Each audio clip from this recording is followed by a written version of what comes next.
વિદ્યાર્થી મિત્રો, આજે આપણે ઉદાહરણનો એક દાખલો જોવાનો છે। તો એની અંદર ઉદાહરણ 7.16 બહુ સરસ ઉદાહરણ છે, જરા ધ્યાન આપજો।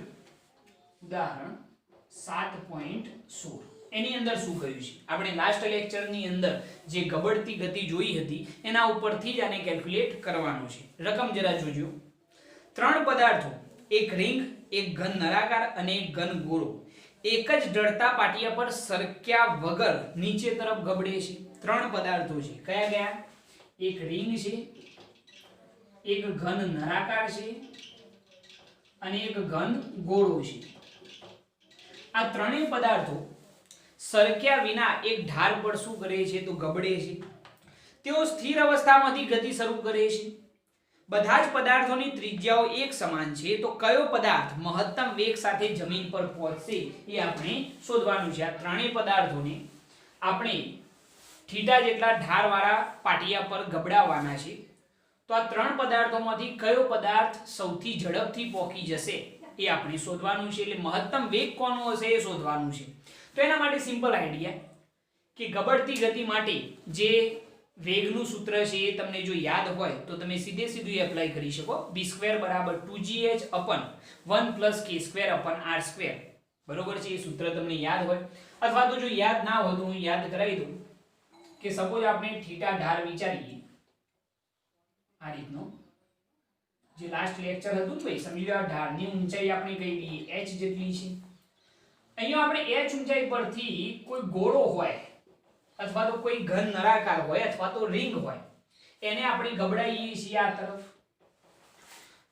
તો જે એની કુલ ગતિ ઊર્જા છે એ કુલ ગતિ ઊર્જાનું સૂત્ર આપણે તારવેલું છે। કુલ ગતિ ઊર્જા જે છે એ k બરાબર, જો તમને યાદ હોય તો 1/2 mvcm² કૌંસની અંદર 1 + k² શું મળે છે? r²।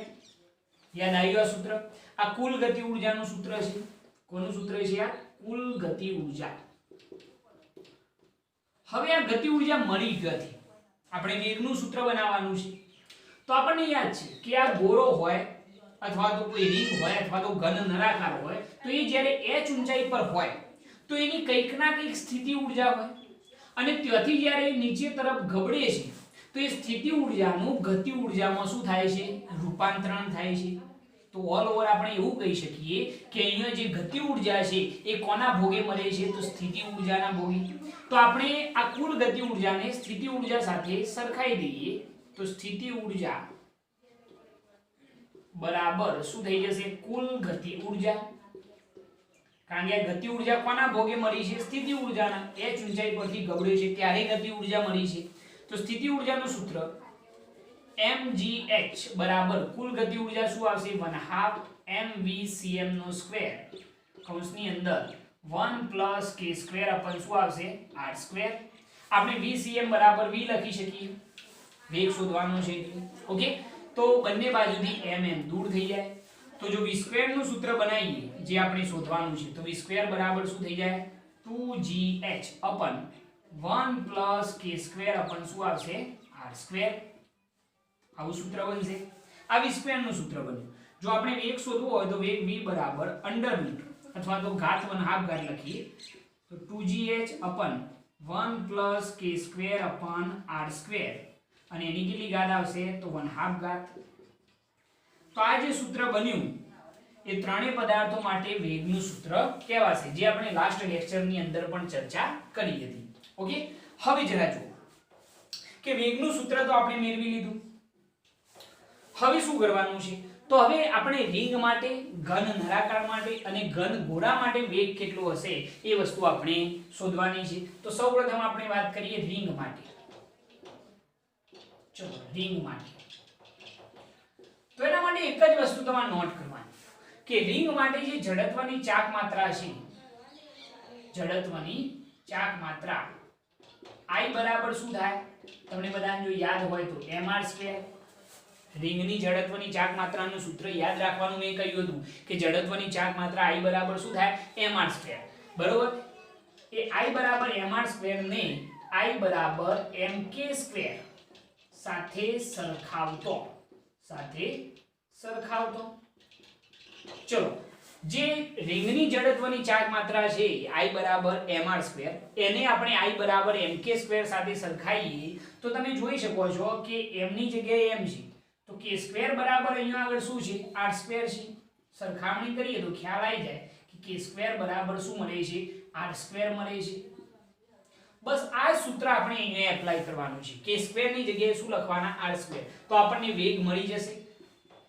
તો રિંગનો વેગ એ જ્યારે ઉપરથી ગબડે છે રિંગ, તો જ્યારે એ સમજી લો કે જ્યારે નીચે તરફ તળિયા તરફ પહોંચે છે તો એ વખતે એનો જે વેગ છે એ વેગ v બરાબર સૂત્રમાં શું આવશે તો 2gh અપન અહીંયા આગળ આવશે 1 પ્લસ k² અપન r². ચલો k² ની જગ્યાએ શું લખવાનું r², k² ની જગ્યાએ r² અપન શું આવશે r² એમના એમ, અને એની કેટલી ઘાત છે 1/2 ઘાત, તો r² કેન્સલ થઈ જાય. તો v બરાબર 2gh અપન અહીંયા 1 પ્લસ શું વધ્યું ભાઈ 1 વધ્યું, અને એની કેટલી ઘાત આવશે 1/2 ઘાત, તો v બરાબર 2gh અપન 1 પ્લસ 1 કેટલા થઈ ગયો 2, અને એની કેટલી ઘાત આવશે 1/2 ઘાત, 2 કેન્સલ. તો અહીંયા આગળ v બરાબર gh નું વર્ગમૂળ એટલે v બરાબર અંડરરૂટ શું કહેવાય gh કહેવાય. તો રિંગનો વેગ આપણને મળી ગયો ભાઈ. રિંગનો વેગ કેટલો મળે છે v બરાબર અંડરરૂટ gh. બરોબર છે. તો આપણને ખ્યાલ આવી ગયો કે ભાઈ જે રિંગ છે એ રિંગનો વેગ v બરાબર શું આવશે અંડરરૂટ gh મળશે, જે આપણે શોધી કાઢ્યું. હવે આપણે વાત કરીએ કે ભાઈ ઘન નળાકાર હોય કદાચ તો સ્થિતિ શું બને છે એ પણ નોંધીએ. પહેલા આટલી વસ્તુ તમે નોટ કરી લો. ઘન નળાકાર હોય તો સ્થિતિ શું બનશે એ પણ આપણે જોઈ લઈએ. નોટ કરી લો આને. ઓકે, જવા દો. ચલો હવે ઘન નળાકાર માટે વાત કરીએ તો એના માટે પરિસ્થિતિ શું બને છે. સૂત્ર તો યાદ રહી ગયું ને ભાઈ. હવે એવું હોય તો વેગનું સૂત્ર હું અલગથી લખી રાખું છું એટલે તમને ખ્યાલ આવે કે અહીંયા આગળ શું થશે. ચલો ઘન નળાકાર માટે જો ઘન નળાકારની વાત હોય તો ઘન નળાકાર જે છે એની જે જડત્વની ચાક માત્રા છે એનું સૂત્ર તમને જો યાદ હોય તો I બરાબર શું થાય 1/2 mr² થાય. એ I બરાબર 1/2 mr² નહીં, I બરાબર mk² સાથે જો સરખાઈએ, I બરાબર mk² સાથે સરખાવતો તો તમે કહી શકો k² બરાબર શું છે m પદો બંનેમાં કોમન છે, તો k² ની જગ્યાએ અહીંયા શું છે તો r²/2. સરખામણી કરીએ તો ખ્યાલ આવી જાય કે k² બરાબર શું મળે છે તો r²/2 મળે છે. બરોબર. હવે આપણા સૂત્રની અંદર એપ્લાય કરવાનું છે. વેગનું સૂત્ર શું હતું યાદ કરો, v બરાબર 2gh અપન 1 પ્લસ k² અપન r², અને એની કેટલી ઘાત હતી તો 1/2 ઘાત. હવે ખાલી k² ની જગ્યાએ કિંમત એપ્લાય કરવાની છે, બીજું કંઈ વિશેષ કરવાનું નથી. તો વેગ v બરાબર કૌંસની અંદર 2gh અપન 1 પ્લસ k² ની જગ્યાએ શું લખીશું ભાઈ તો r²/2 અપન છેદમાં પણ શું આવશે r², અને એની કેટલી ઘાત આવશે 1/2 ઘાત. તો r² શું થઈ જાય કેન્સલ થઈ જાય. તો અહીંયા વધશે શું v બરાબર 2gh અપન કૌંસની અંદર અહીંયા આગળ 1 પ્લસ અહીંયા આગળ r² કેન્સલ થઈ ગયું એટલે શું વધ્યા 1/2 એટલે 2 કેવા આવી જશે છેદમાં આવી જશે એટલે 1/2, અને એની કેટલી ઘાત આવશે 1/2 ઘાત. બરોબર. ઓકે, હવે જરા જુઓ કે વેગ v બરાબર જો આપણે કહેવો હોય તો વેગ v બરાબર 2gh અપન અહીંયા કેટલા થશે ભાઈ 2 કા 2 વત્તા 1 એટલે કેટલા થઈ જશે 3/2, અને એની કેટલી ઘાત આવશે તો 1/2 ઘાત આવશે. તો વેગ v બરાબર છેદનો છેદ અંશમાં જતો રહેશે એટલે અહીંયા શું થઈ જાય 4gh અપન શું આવશે 3, અને એની કેટલી ઘાત આવશે 1/2 ઘાત. તો આપણને વેગ કેટલો મળ્યો તો √4gh અપન શું મળે છે 3. આ કોનો વેગ મળ્યો ભાઈ તો ઘન નળાકારનો વેગ છે. આ કોનો વેગ છે ઘન નળાકાર. v બરાબર શું મળ્યો √4gh અપન શું મળે છે 3. ખ્યાલ આવ્યો આની અંદર. બરોબર. ઓકે, તો ઘન નળાકારની પણ વાત પૂરી થઈ ગઈ. સેમ પોઝિશન હવે ઘન ગોળા માટે આપણે વિચારવાની છે કે ઘન ગોળા માટે શું થાય. તો ઘન ગોળા માટે જો વિચારીએ તો પોઝિશન એના એ છે ઘન ગોળા માટે. ઓકે, તો ગોળા માટે જે જડત્વની ચાક માત્રા છે એ તમને જો યાદ હોય તો I બરાબર 2/5 શું હતી mr², અને એને આપણે I બરાબર mk² સાથે શું કરવાનું સરખામણી કરવાની છે, સાથે સરખાવતો. ચલો સરખામણી કરો તો અહીંયા આગળ m બંનેમાં કોમન છે તો k² બરાબર શું છે 2/5 r² છે, તો k² બરાબર 2/5 ઇન્ટુ શું આવે છે r². બરોબર, બસ આ જ કિંમત આપણા વેગના સૂત્રની અંદર તમારે એપ્લાય કરવાની છે, બીજું કંઈ નથી આની અંદર. તો જો એપ્લાય કરીએ તો શું થશે જરા જોજો. તો વેગ v બરાબર 2gh અપન 1 plus k², 1 plus k², k² ની જગ્યાએ શું લખવાનું તો 2/5 ઇન્ટુ r² અપન છેદમાં પણ શું આવશે r², અને એની કેટલી ઘાત આવશે ભાઈ 1/2 ઘાત સૂત્ર મુજબ.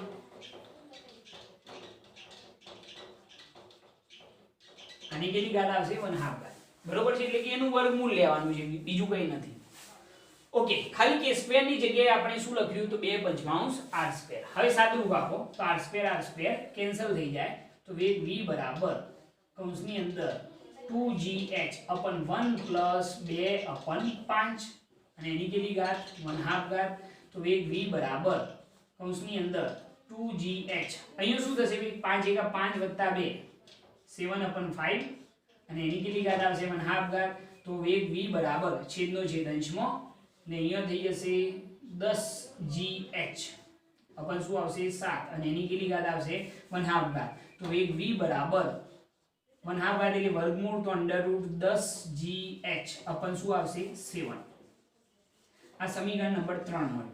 હવે જરા જુઓ તો આપણે ત્રણેય માટે રિંગ, ઘન નળાકાર અને ઘન ગોળો ત્રણેય માટેના વેગ શોધી કાઢ્યા છે. રિંગ માટેનો જે વેગ છે v બરાબર શું મળ્યો √gh. ઘન નળાકાર માટે આપણને જે વેગ મળે છે v બરાબર √4gh અપન 3, અને ઘન ગોળા માટે જે વેગ મળે છે એ કેટલો મળે છે √10gh અપન 7. તો સૌથી વધુ વેગ કોનો છે ભાઈ તો ગોળાનો છે, તો એ સૌથી પહેલો તળિયા ઉપર પહોંચે છે. તો અહીંયા આગળ આપણે એવું લખી શકીએ છીએ કે સૌથી વધુ વેગ ગોળાનો છે, સૌથી ઓછો વેગ કોનો છે તો રિંગનો છે. તો એના ઉપરથી આપણે શું કહી શકીએ સૌથી વધુ વેગ ગોળાનો, તો સૌથી પહેલું કોણ પહોંચે છે ગોળો તળિયા પર પહોંચે છે, અને સૌથી છેલ્લા કોણ પહોંચશે તો રિંગ પહોંચે છે. તો સૌથી પહેલા ગોળો તળિયા પર પહોંચશે, અને સૌથી છેલ્લે કોણ પહોંચશે તો રિંગ પહોંચે છે, અને સૌથી છેલ્લે રિંગ તળિયા પર પહોંચશે. દેખાય છે ને? ઓકે, તો આટલી વસ્તુ તમારે છેલ્લે લખવાની છે કે સૌથી વધુ વેગ કોનો છે તો ગોળાનો છે, તો સૌથી પહેલું કોણ પહોંચશે તો ગોળો પહોંચશે, અને સૌથી છેલ્લું કોણ પહોંચશે તો રિંગ પહોંચે છે. આની અંદર કંઈ નથી કરવાનું ભાઈ, જસ્ટ ખાલી તમારે વેગનું સૂત્ર યાદ હોય તો જડત્વની ચાક માત્રા જે છે એના ઉપરથી I બરાબર mk² સાથે એની સરખામણી કરો, અને k² નું જે સૂત્ર બને એને સૂત્રની અંદર એપ્લાય કરો, તમને વેગ વારા પરથી મળી જશે. પ્રમાણમાં સરળ દાખલો અને મોસ્ટ IMP દાખલાઓમાંથી એક કહી શકાય. બરોબર છે, તો નોટ કરી લો આને. સરસ દાખલો છે, નોટ કરી લો. ઓકે, હવે આપણે જોઈએ સ્વાધ્યાયનો 7.18. એની અંદર શું કહ્યું છે જરા જોજો. સિમ્પલ દાખલો છે, ઈઝીલી ટેકલ કરવાનો. રકમની અંદર જોજો, એક ઘન ગોળો એક જ ઊંચાઈના અલગ અલગ નમન કોણ ધરાવતા બે ઢળતા સમતલ પરથી ગબડે છે. કોઈ એક જ ગોળો વિચારવાનો છે, કોઈ એક ગોળો અહીંયા વિચારીએ. બરોબર, સપોઝ આ ગોળો વિચારો તો આને નહીં વિચારવાનો હાલ પૂરતો. આપણે આ જે ગોળો છે એને જુદા જુદા ઢાળ પર શું કરવાનો છે તો ગબડાવવાનો છે. સપોઝ એક ઢાળ હોય θ1 તો બીજો ઢાળ કેટલો છે θ2 અને બંને ઢાળની ઊંચાઈ કેવી છે તો સમાન છે. જરા ધ્યાનથી જુઓ, θ1 ઢાળ હોય અથવા તો θ2 ઢાળ હોય, બંનેની ઊંચાઈ કેવી છે સમાન છે. બરોબર છે. ઓકે, હવે આપણે એને વારા પરથી બંને ઢાળ પર શું કરીએ છીએ તો ગબડાઈએ છીએ. ગબડાવવામાં આવે છે. તો પહેલો ક્વેશ્ચન, શું તે દરેક કિસ્સામાં સમાન ઝડપ સાથે નીચે પહોંચશે? આપણે પહેલા ઢાળ પરથી સરકાઈએ અથવા તો પછી બીજા ઢાળ પરથી સરકાઈએ તો બંને કિસ્સાની અંદર શું એ સમાન વેગથી તળિયા પર પહોંચશે?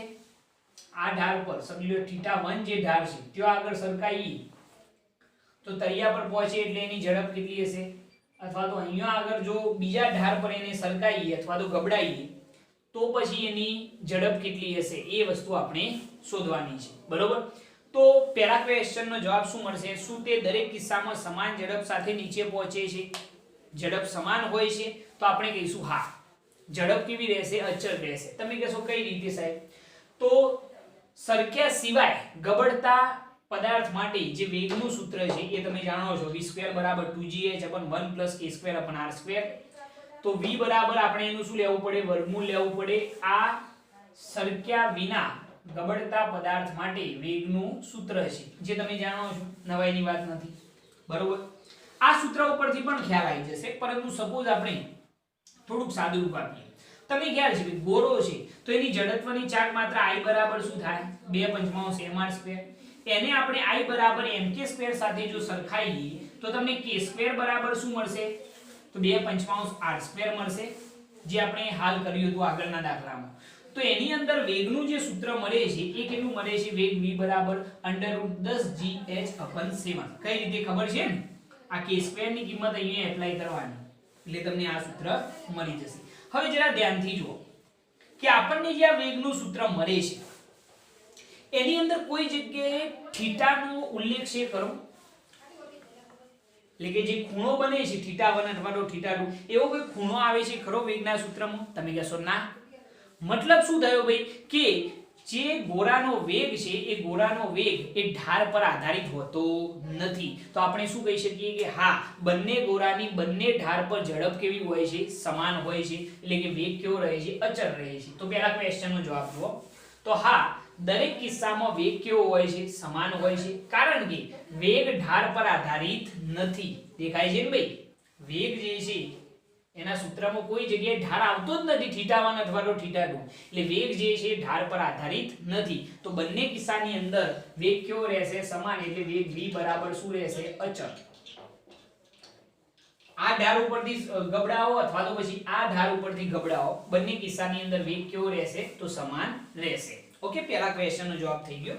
એના પછી બીજો ક્વેશ્ચન, શું એક સમતલ કરતા બીજા સમતલ પર વધુ સમય લેશે?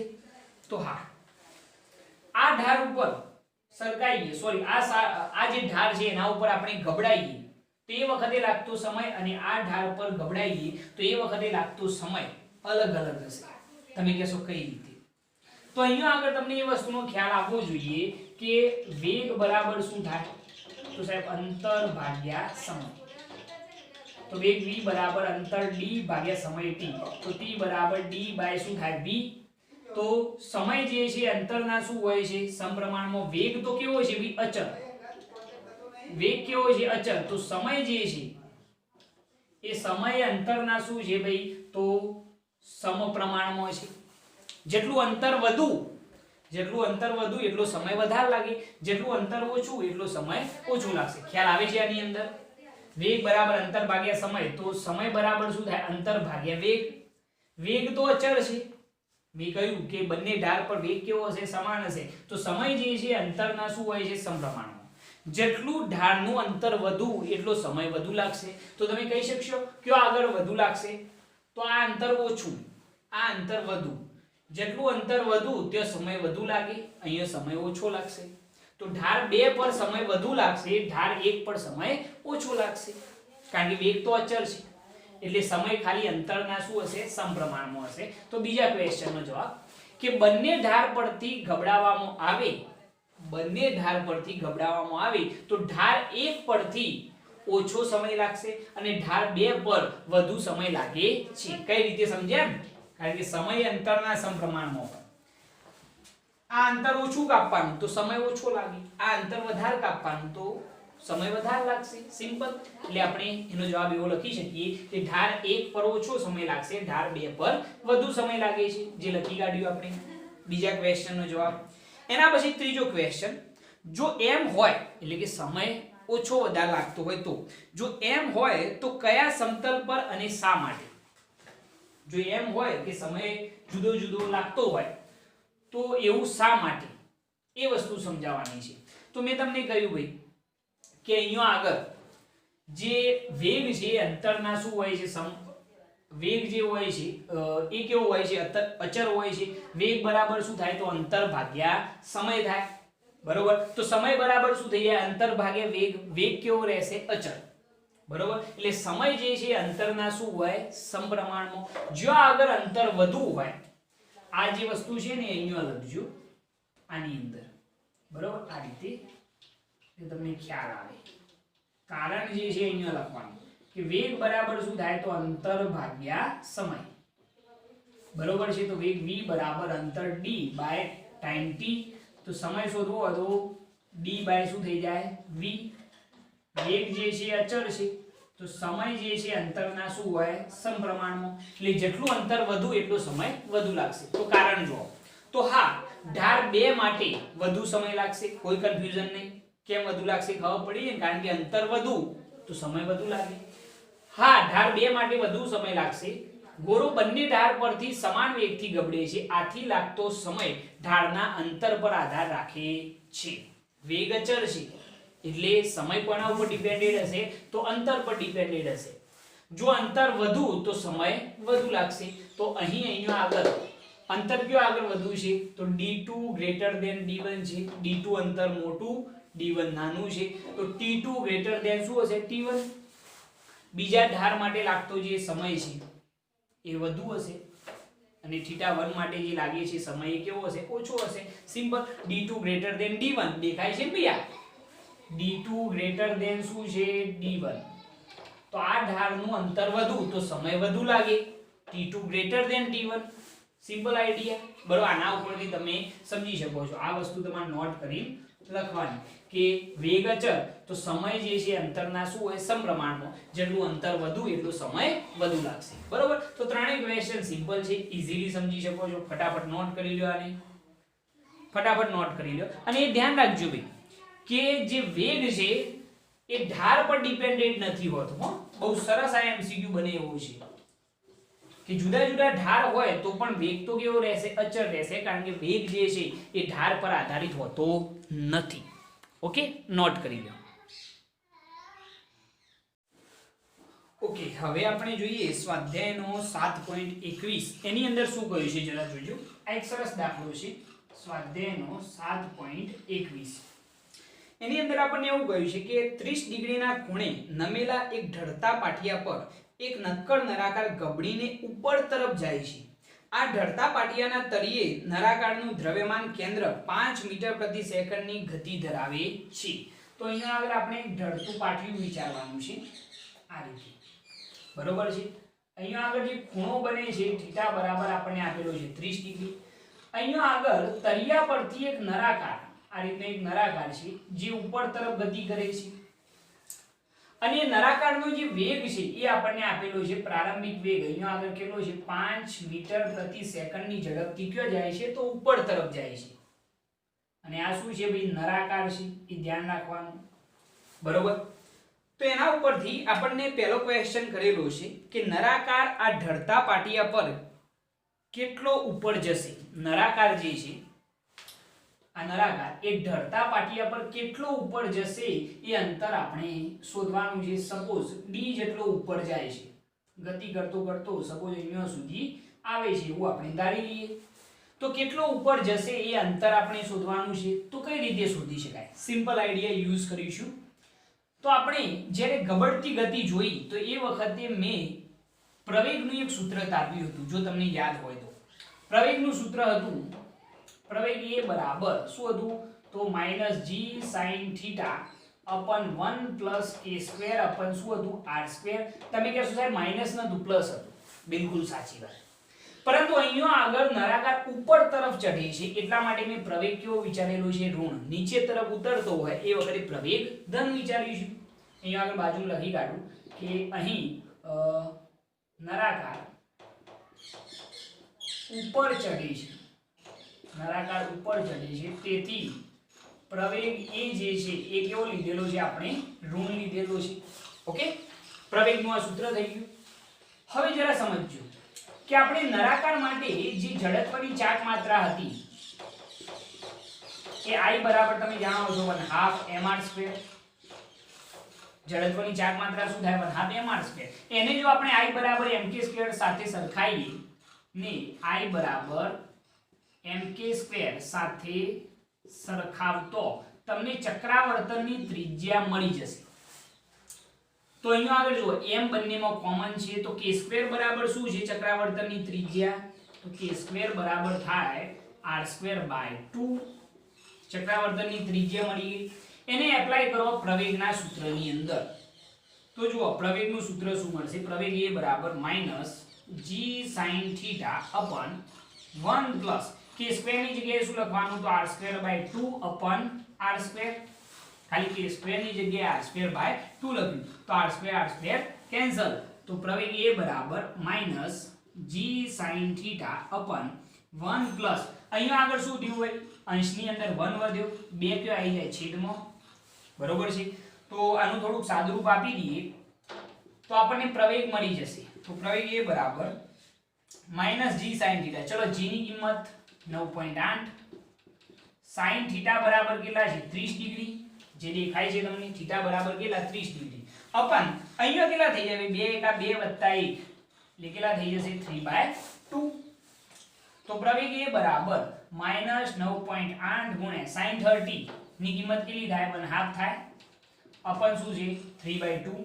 તો બંનેના છેદ સરખા તો આ બંને ગયા. તો 9.8 ભાગ્યા 3 કરો, ખાલી 9.8 ભાગ્યા 3 કેલ્ક્યુલેટર ની અંદર તો -3.267 મળશે, -3.267 મીટર પ્રતિ શું આવશે સેકન્ડ સ્ક્વેર. તો આ આપણે મળી ગયો પ્રવેગ. નળાકાર જે ઉપર તરફ ગતિ કરે છે એનો પ્રવેગ કેટલો હશે, તો -3.267 જેટલો હશે. અને ઋણ ક્યાં મળ્યો ખબર પડી, કારણ કે ઉપર તરફ ગતિ કરે છે તો કેવો મળશે ઋણ મળશે. હવે પ્રશ્ન એ છે કે ભાઈ આ નળાકાર ઉપર તરફ કેટલો ઉપર ચડશે એ વસ્તુ આપણે નોટ કરવાની છે. તો એ કઈ રીતે શોધી શકીશું, મતલબ કે d શોધવાનો છે. આપણે d શોધવો હોય તો એના માટે શું કરીશું, તો આપણે જાણીએ છીએ ભાઈ કે નળાકાર જ્યારે પોતાની મહત્તમ ઊંચાઈ પ્રાપ્ત કરે તો એ વખતે અંતિમ વેગ કેટલો થઈ જાય, 0 થઈ જાય. તો અહીંયા આગળ આપણે એવું લખી શકીએ કે નળાકાર ની મહત્તમ ઊંચાઈ જો આપણે વેગ કેવો હોય તો વેગ v બરાબર કેટલો થઈ જાય 0 થઈ જાય. મહત્તમ ઊંચાઈએ વેગ કેટલો થઈ જાય 0. પ્રારંભિક વેગ તમને ખબર છે નીચેથી કેટલો છે 5 મીટર પ્રતિ સેકન્ડ. તો આપણે d ઇઝીલી શોધી કાઢીશું. ગતિનું સમીકરણ d² v0² બરાબર શું થાય 2a * d. સમીકરણ નંબર 3 અચળ પ્રવેગી ગતિનું સમીકરણ છે આ. v² v0² બરાબર 2ad. જો આપણે d શોધવો હોય તો d બરાબર v² v0² અપન શું થાય 2a. તો d બરાબર ચલો અંતિમ વેગ તો કેટલો થઈ ગયો 0 માઈનસ પ્રારંભિક વેગ 5 એટલે 5 નો વર્ગ કેટલો થાય 25 અપન 2 * a. પ્રવેગ કેટલો છે માઈનસ છે, જરા ધ્યાન રાખજો, એટલે -3.267. ખ્યાલ આવ્યા ની અંદર અંતિમ વેગ 0 થયો કારણ કે મહત્તમ ઊંચાઈએ વેગ 0 થઈ જાય. તો v² એટલે v બરાબર 0 લખો માઈનસ પ્રારંભિક વેગ 5 તો 5 નો વર્ગ 25 અપન 2 * a. તો d બરાબર અહીંયા થઈ જશે -25 અપન -2 ગુણ્યા 3.267. ઋણ નિશાની કેન્સલ થઈ ગઈ. હવે ખાલી આનું સાદુરૂપ આપી દો એટલે તમને કેટલી મહત્તમ ઊંચાઈએ પહોંચશે એ અંતર તમને મળી જશે, બરોબર. સાદુરૂપ આપવાનું તો d બરાબર તમને મળશે 3.826 મીટર.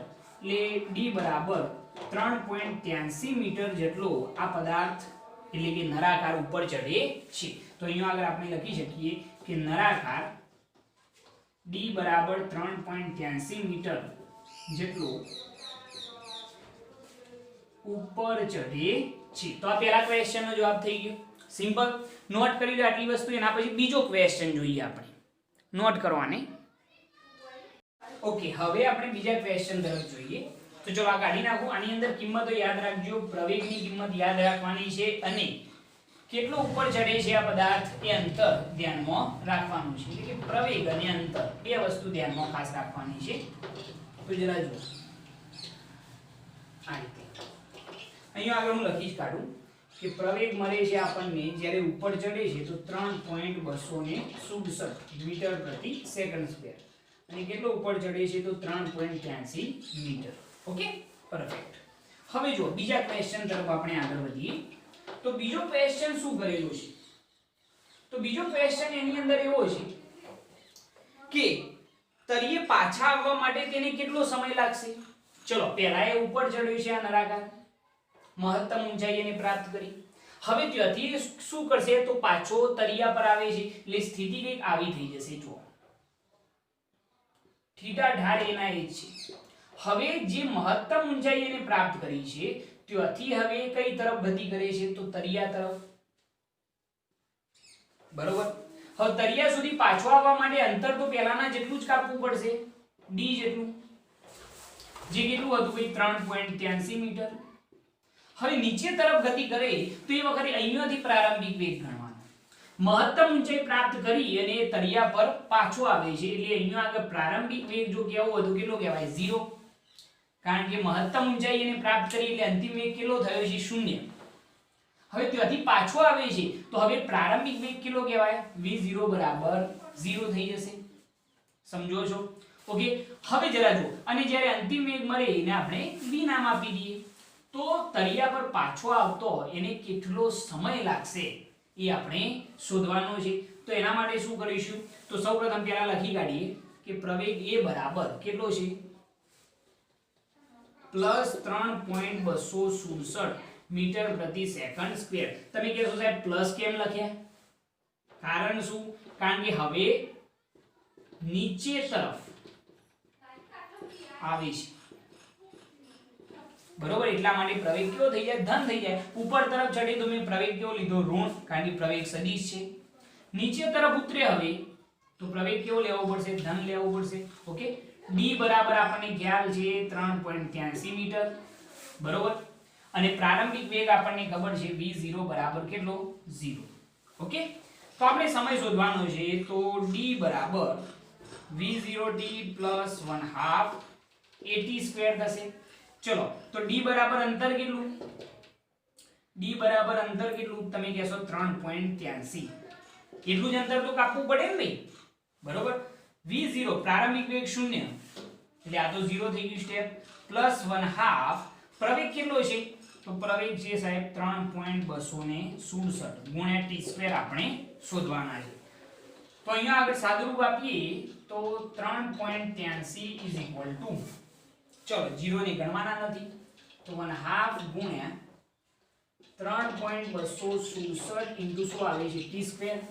ચલો t² ને કરતા બનાવો તો સમય આપણે શોધવાનો છે એટલા માટે t² ને કરતા બનાવીએ તો 2 ગુણ્યા 3.83 ભાગ્યા 3.200 કેટલા થશે 67. t² ને કરતા બનાવ્યા છે તો t² બરાબર આનું સાદુરૂપ આપી દો 2 ગુણ્યા 3.83 ભાગ્યા 3.267 એનું વર્ગમૂળ લઈ લઈશું પછી t બરાબર કેવું હોય તો √ આ બંનેનો ગુણાકાર કેટલો થશે ખબર છે 7.66 અપન અહીંયા છેદમાં આવશે 3.267. હવે સાદુરૂપ આપો તો √ 2.34 મળે છે.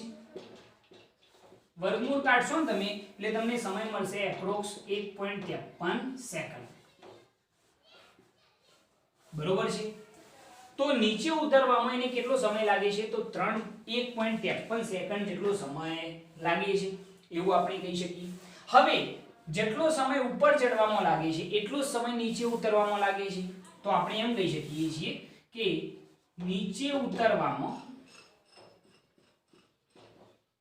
જેટલો સમય લાગે તેટલો જ સમય ઉપર ચડવામાં પણ લાગે છે. તો કુલ સમય જો કહેવો હોય તો કુલ સમય કેપિટલ T બરાબર 2 ઇન્ટુ શું થઈ જાય T, તો કેપિટલ T બરાબર 2 ઇન્ટુ સમય કેટલો લાગે છે ભાઈ, તો 1.53 એટલે કુલ સમય કેટલો થઈ જશે 3.06 સેકન્ડ. બરોબર છે. તો આખી જે મુસાફરી છે એના માટે લાગતો સમય કેટલો થઈ જાય 3.06 સેકન્ડ. Simple idea. તો આપણે શું વિચાર્યું છે કે અહીંયાથી જ્યારે પાછો આવે તો ધ્યાન રાખવાનું કે પ્રારંભિક વેગ કેટલો થઈ જાય 0, કારણ કે મહત્તમ ઊંચાઈ એને પ્રાપ્ત કરી છે. અંતર તો હજી પણ એને એટલું જ કાપવાનું છે 3.83 મીટર. પ્રવેગ હવે ધન થઈ જશે કારણ કે હવે નીચે ઉતરે છે. બરોબર. અને પછી આપણે અચળ પ્રવેગી ગતિનું સમીકરણ નંબર 2 એપ્લાય કરવાનું છે. d બરાબર v0t + 1/2 at². કિંમતો એપ્લાય કરો અને t² ને કરતા બનાવો, તમને સમય મળી જશે કે આ નળાકારને તળિયા સુધી પહોંચતો કેટલો સમય લાગે છે 1.53 સેકન્ડ. જેટલો સમય ઉપરથી નીચે આવતો લાગે એટલો સમય ઉપરથી નીચે જતો પણ લાગતો હશે. સમજો છો? નીચેથી ઉપર જતો જેટલો સમય લાગે એટલો સમય ઉપરથી નીચે આવતો લાગતો હશે. તો કુલ સમય જો કેવો હોય તો બમણો થઈ જાય 2 * 1.53 એટલે કુલ સમય કેટલો થઈ જાય 3.06 સેકન્ડ. ઓકે. આ છેલ્લો દાખલો હતો આપણો. નોટ કરી લો આને. સ્વાધ્યાયનો 7.21 સિમ્પલ દાખલો છે. નોટ કરી લેજો. હવે નોટ કરો.